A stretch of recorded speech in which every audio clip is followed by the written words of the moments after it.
कारोकान खेळताना जास्तीत जास्त ॲडव्हान्स व्हेरिएशन कारोकांचं खेळलं जातं आणि म्हणून आपण त्यातनं उद्भवणाऱ्या लाईन्स आज बघणार आहोत. मागे मी कारोकान मेन लाईनवर अशाच पद्धतीचा एक व्हिडिओ केला होता.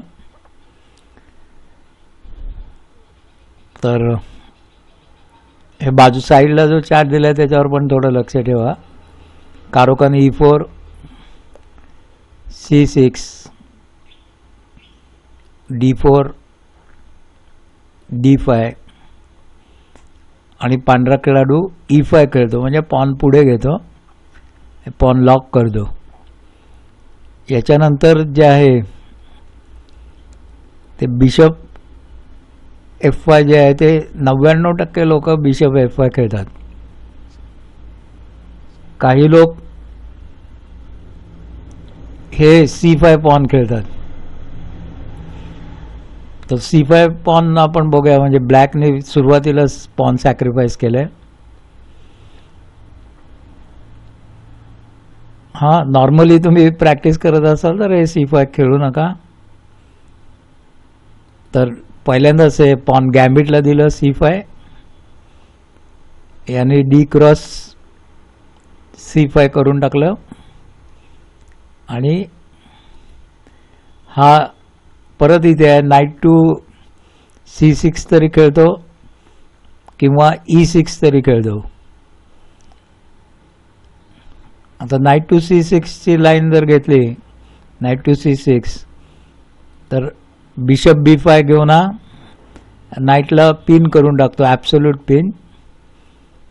E6 पॉनवर घेतो, बिशप E3 आणि नाईट E7. ह्या नाईटला परत या नाईटचा अजून एक सपोर्ट आणतो. किंवा काय वेळा बिशपचाही आणला जातो. तर ही मूव अशा पद्धतीने होते. आपण इथे होतो आणि नाईट टू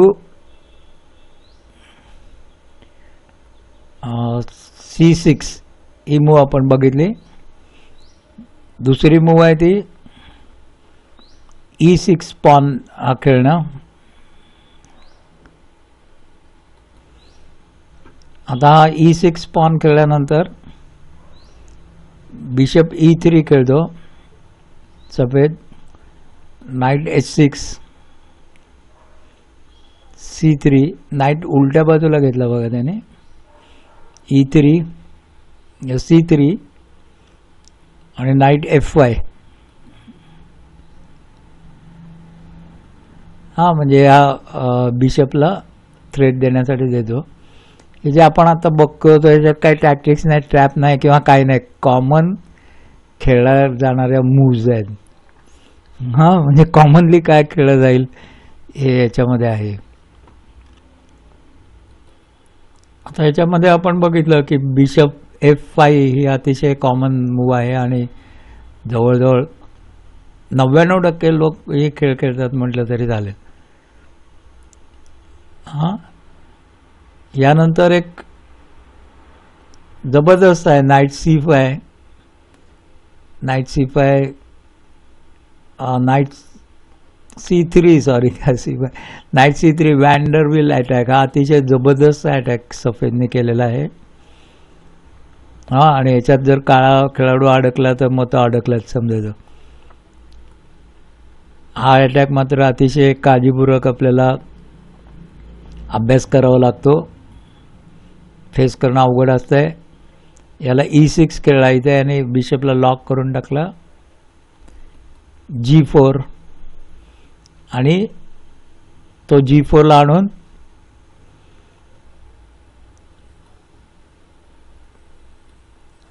या बिशपला थ्रेट देतो इथे. हां, आपल्या इकडचा कॅसल डिस्टर्ब करतो. याला पुढच्या मूवी बिशप G6 ला जातो. हा नाईट E2 ला घेतो इकडे, नीट लक्षात घ्या. C5 हा या पॉनला थ्रेटन करतो C5 करून. हे पॉन मारलं तर या नाईटला थ्रेट येऊ शकते. H4. हा आता पुढे पुढे आणतोय, त्या बिशपला ट्रॅप करायचा त्याचा विचार आहे. H5 इथे खेळतो.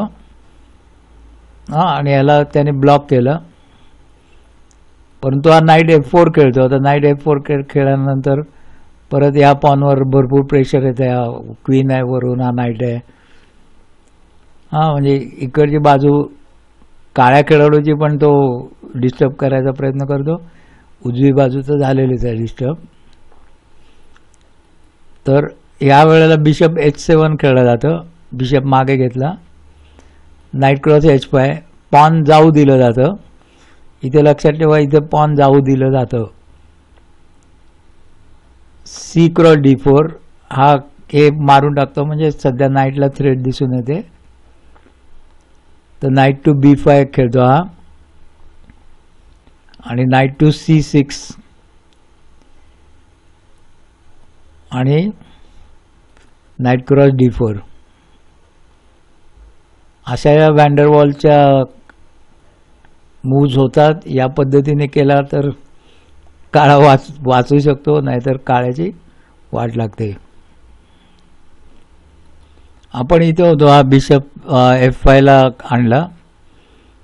त्याच्यानंतर दुसरी मूव हा H4 आत्ताच खेळतो पांढरा. याला ताल व्हेरिएशन असं म्हणतात. हे ताल व्हेरिएशन आहे. तर ताल व्हेरिएशनच्या मूव्ज कशा होतात, हा H5 खेळतो आणि त्याला अडवतो. C4, E6, E6 खेळून तो इथे ब्लॉक करून टाकतो पांढऱ्याचा pawn. Knight C3, knight E7, knight E2, आणि नाईट D7. अशा पद्धतीने या ताल व्हेरिएशनच्या मूव्ज होतात.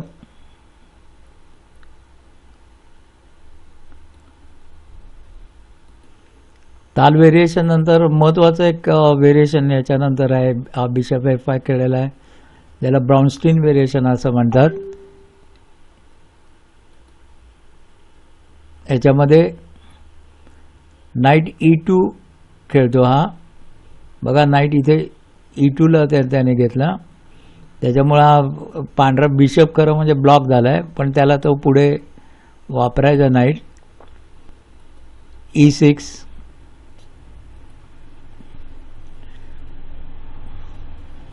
E6 खेळला ब्लॅक. नाईट G3,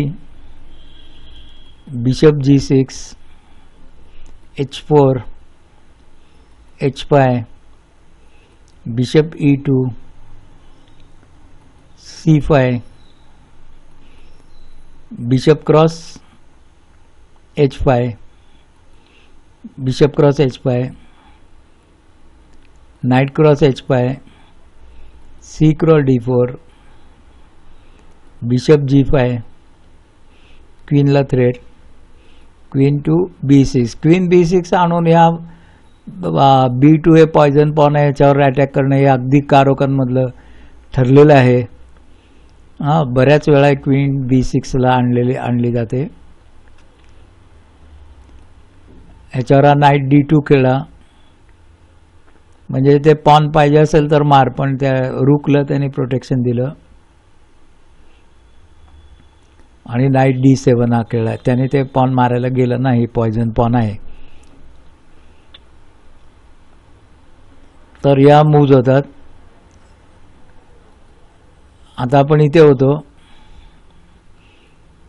याच्यामध्ये एक मूव आहे पांढरा काही वेळा बिशप D3 खेळतो. ही चांगली नाही मूव समजली जातो, पांढऱ्यालाच याच्यामध्ये तोटा होतो.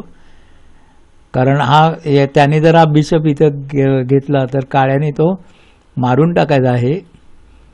मारला तो क्वीननी मारतो आणि हा E6 पॉनवर घेतो. मस्त स्ट्रक्चर याचा तयार झालेला आहे आणि सेफ. आणि पांढरा बिशप पण निघून गेला आहे, त्यामुळे पांढऱ्या बिशपची जी थ्रेट असते B5 पासून, ती पण नाहीशी झालेली आहे. तर आपण इथे होतो. तर दुसरी मूव आहे C4 खेळतो पांढरा खेळाडू आणि या पॉनला थ्रेट देतो. C4 नंतर हा E6 खेळतो नेहमीप्रमाणे. Knight C3, knight E7. या पॉनसाठी चाललंय D5 साठी खटपट. Queen to B3. बघा D5 ला सगळे सपोर्ट आणले जात आहेत. Queen to B6. क्वीनला क्वीन त्याने एक्सचेंज करायला दिली पण तो नाही एक्सचेंज करत. हां तो काय खेळला C5. Queen cross B3. काळ्याने exchange केली आणि A क्रॉस B3. इथे त्याचं डबल पॉन झालं. तर या मूव्ज आहेत. नंतर बिशप F5 इथे होतो आपण. या ज्या अदर साईड लाईन्स आपण म्हणतोय त्या आपण बघायला लागलोय. बिशप D3 बघितलं आपण. C4 पण बघितलं असं मला वाटतं आत्ताच. E6. हा E6 अगदी अतिशय कॉमन आहे. हा पॉन वर घेऊन हा आपलं स्ट्रक्चर बनवतो. याला बिशप E2. बिशप इथे घेतला जातो, इथे नाही घेतला जात. Night D7. इथे पण दोन आहेत. हा नाईट D7 ला घ्यायचा किंवा हा नाईट हा D7 ला घ्यायचा किंवा हा E7 ला घेऊन मग वरती काढायचा आणि मग बिशप काढायचा. अशा पद्धतीने होते. किंवा तिसरी आहे इथे पॉन. हां तर नाईट D7 खूप कॉमन आहे कारण तुम्ही हे पॉन वर घेऊ शकता. हे पॉन वर घेतल्यानंतर त्याने जर मारलं तर या नाईटने मारू शकतो. पण हा घोडा त्याने इथे बाहेर काढेपर्यंत हे घेणं तसं उचित नाही आहे कारण तुम्ही हे पॉन वर घेतलं तर तो हे पॉन वरती घेतो. काय त्याचा सेंटर कंट्रोलच्या दृष्टीने फायदा होत नाही. तर कॅसल केलं त्याने. आता याने नाईट E7 ला घेतला. Night D2, H6, night B3, G5. इकडच्या बाजूने तो अटॅक करायला त्याने सुरुवात केली काळ्या खेळाडूने. Night E1.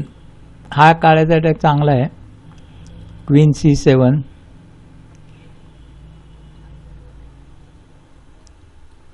आणि नाईट D3. अशा या मूव्ज इथे होत आहेत. इथे आपण होतो नाईट D7 खेळला. नाईट D7 खेळला त्याच्या जागी हा C5 खेळू शकतो. पॉन वरती घेऊ शकतो. हा बिशप टू E3. या D4 पॉनला ज़्यादा support. C cross D4, knight cross D4, night E7, night D2, night C6, night F3, bishop E4. अशा प्रकारचे मूव्ज याच्यामध्ये होतात. शेवटची मूव्ह याच्यातली नाईट E7. थांबा परत बघूया. हां नाईट E7. पांढरा कॅसल करतो. काळा C5 पॉन वरती घेतो. C4. हे पॉन काढायचा प्रयत्न करायचा असतो. आता उलट याने आणून तुम्हाला दिलं की ते पॉन काढता येईल असं. म्हणजे हा ह्याने आता एकतरी हे पॉन मारायचं नाहीतर नाईट टू C6 अशी एक त्याला मूव आहे. तर नाईट C6 संपलं. आता इथे आपण होतो हे पॉन घेतलंय ते D क्रॉस C4 करू शकतोय. बिशप क्रॉस C4 आणि नाईट C6. अशा या ॲडव्हान्स व्हेरिएशनच्या काही लाईन्स आहेत बऱ्याचशा ज्याला डीप कारोकांचा अभ्यास करायचा असतो त्याने या सगळ्या लाईनचा अभ्यास केला पाहिजे. जनरल म्हणून त्या मी दाखवलेल्या आहे. बघितल्याबद्दल धन्यवाद. कृपया बघत राहा.